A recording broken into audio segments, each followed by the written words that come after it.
Hello, everybody. I'm back here with my regular topic of my charge to Nigeria and Nigerians. Today's topic is Nigeria must introduce population control now. That's one of the major needs of our country.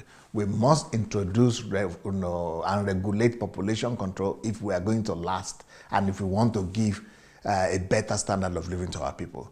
Now Nigeria is being clamored as the poorest country in the world, but really it's not the poorest country in the world, but it has the poorest people in the world. And the reason for that is because the per capita income is not enough. It's not going around. The wealth we are creating right now is not, we are not creating wealth fast enough, and we are not creating enough wealth, generating enough wealth to be able to feed all our people. So by the time the money we have and the wealth that we have generated goes around, it's not enough. It makes us the country with the poorest number of people in the world, because our population is only 50% literate, and because of that, only about 50% of people are producing what they owe 100% are depending on. And out of that 50%, only about 20% are truly educated. So only 20% of the country is pulling the weight of 100% of the people. The rest of the 80%, they are just crawling, and they are hanging on to the top 5% that are professionals that are working. We need to get our country educated as fast as possible. We need to make everybody productive as fast as possible. To be competitive in a fast-moving world, everybody needs to contribute to the economy. And for that to happen, we need to make sure that we slow down the growth rate that is outgrowing the growth.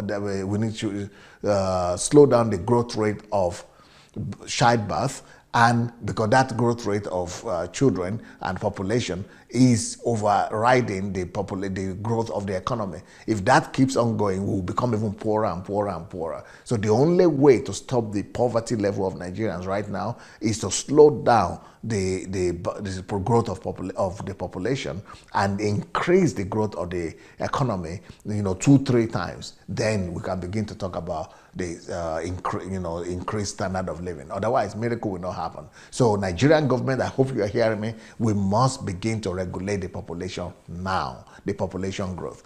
So the population of Nigeria is growing at a rate of 3.7%. Now, before it was about 2.7%. Now it's 3.7%. We are even growing faster. We are like a catastrophe that is waiting to happen. So 3.7% indicating we are doubling that. If we are growing by 3.7% as a population, it means that we are doubling our population as a country every 20 years or every 22 years. The whole population of Nigeria is doubling. So if we are 200 million now, in the next 22 years, we are going to be 400 million, and then so on and so on. So which means that every single year there are 7 million people being added to our population every single year. This rapid population growth results in small or no growth in the per capita standard of living of our people. The government also needs to adapt population policy or policies encouraging the lowering of the fertility level of fertility rate of our people. If it were to provide, if we as a country want to provide education to all our people, and then we need money to do that. And the money we need to do that is not coming forth because the money is not being, by the time we distribute it will not get to those most vulnerable people in the society. But education is key, because if we educate our women, if we give women free education in primary school, secondary school, at least primary, secondary school, and then give them some vocational training, then the women will not be getting pregnant every day. The only thing they are doing every year is getting pregnant. But if they have professional or vocational training and job, they will be busy and they will be distracted by that job, and that job will not allow them to be getting pregnant every year or every other year the way things are going right now. Another thing that we have to introduce in our schools is family planning or sex education. We need to introduce that in the curriculum and in the society at large, for the adults especially. Now, the government must play an active role in family planning programs, especially in educating rural women about family planning. Like, for example, in Europe here, those kind of things are taken care of by the local government. So the question is, what are local governments doing in Nigeria? We should educate the local people and make them to realize that this thing is killing them and killing all of us together. So it should also, our government should also use the media to promote small family sizes and to regulate the population growth. So the media will not we shouldn't just be entertained by people dancing and singing and going to doing Nollywood and laughing and things like that. We should use media to educate the masses and to let people's mind open and to let people's eyes open to the danger of just giving birth to children unlimitedly. So how do we fight this problem? What are the challenges that are inhibiting this, our being able to resolve this problem? What are the challenges that we are going to face? What are the hurdles that we need to cross? What are the main problems that are causing this problem to remain unsolved up to today? Number one problem of population growth in Nigeria is our religion, especially Islamic religion. Because the Islamic religion in Nigeria promotes large families with the encouragement of early marriage of children, and also the practice polygamy. So that by itself is a whole combination of evil.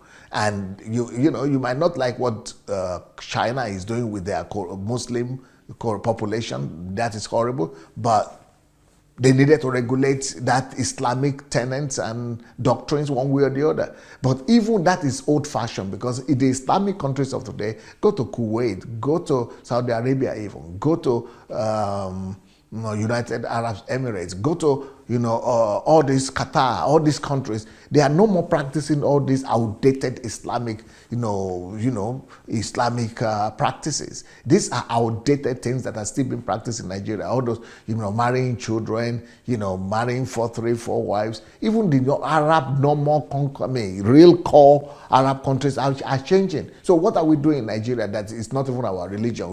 We just adopted it, and then we are embracing the weak and the bad side of that religion that is killing the whole country, is killing both Christians and Muslims. So the government must do something about putting regulations in the practice of outdated tenets of the religious Islamic religion. But even Christians are not better, because a lot of Christian churches, they are against contraception. So they said you will never control, no family control. If they don't believe in family control, that is another problem. So both religion, Islam and Christianity, they are some of the real problems why we're having this population explosion that is bringing us to poverty. In many cultures in Nigeria, also our culture also, promotes, this kind of fertility that is bringing to us to population explosion and bringing us to poverty. Because in many of our cultures, male offspring or male child are more highly valued than female children. For a variety of reasons they do this. Some of them do it because they want to have their names retained. They want to say, oh, it's only a son that could retain their name. And then other ones do it because they want the maid to come and work in the farm. Other ones do it because they say the children, the girl child will be married away, so nobody is left at home. So all kind of reasons, but our culture is another reason why we are in poverty today. So the perceived need to have many babies in order that some will survive is another reason why we're having so many children. And then the need for some local people to have more men, more hands to work in the farm is another problem. Other people are giving birth to so many children so that there will be children to take care of them at old age. Those are some of the reasons that we're having this population explosion that is creating more problems to us than solution. The overall effect of this growth in our population is affecting the living standard of our people. Resources are not enough to take care of everybody, and the environment is collapsing under the weight of our population. So if we don't do something urgently, all these things will continue to change the Nigerian landscape for a very long period of time to come. If something is not done urgently right now, we must checkmate the rapid population growth of Nigeria. Now, what are the consequences? What are the why is it bad for us? Apart from poverty that population growth is giving to us, what are the other bad things? What are the disadvantages that we're having with this rate of growth in our population? Number one, we will never have enough electricity. The energy consumption depends on the number of people demanding that energy. Right now, the amount of electricity that we have is only enough for 50 million people, right? But we're having 200 million people right now, 4 times more. So by the time in the next few years, we are going to double again. It's going to be 400 million people. So, energy consumption, we will never be able to produce enough energy. That's one problem as well. Another problem is carbon emissions, because even if it is 1% that is being able to become elite or to drive car, even if they are not driving car, transportation needs and cars and buses and all the transportation and the factory to feed them, they are producing carbon emissions that is destroying the eco balance of the country. Air pollution is increasing because of the increase in population. Human congestion is increasing. Especially the air pollution in major cities like Lagos. Go and see what is happening there. The pollution coming from the automobiles and diesel-fueled electricity generators, and almost these generators are in every family. They are choking the air in countries. In the whole country and the cities.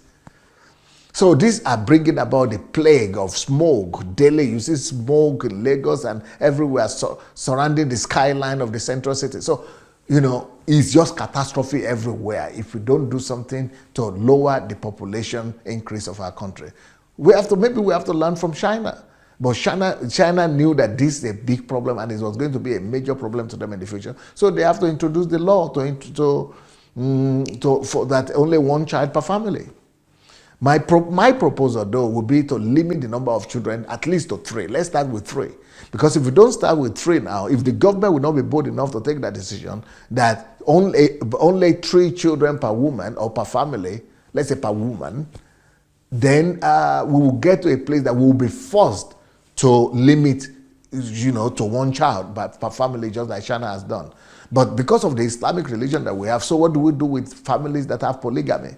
Well, if you want to have 4 children, if you want to have 4 wives, we are going to limit, the government should limit the number of children to 5 children per family. Even if you have 10 wives, you must not have more than 5 children.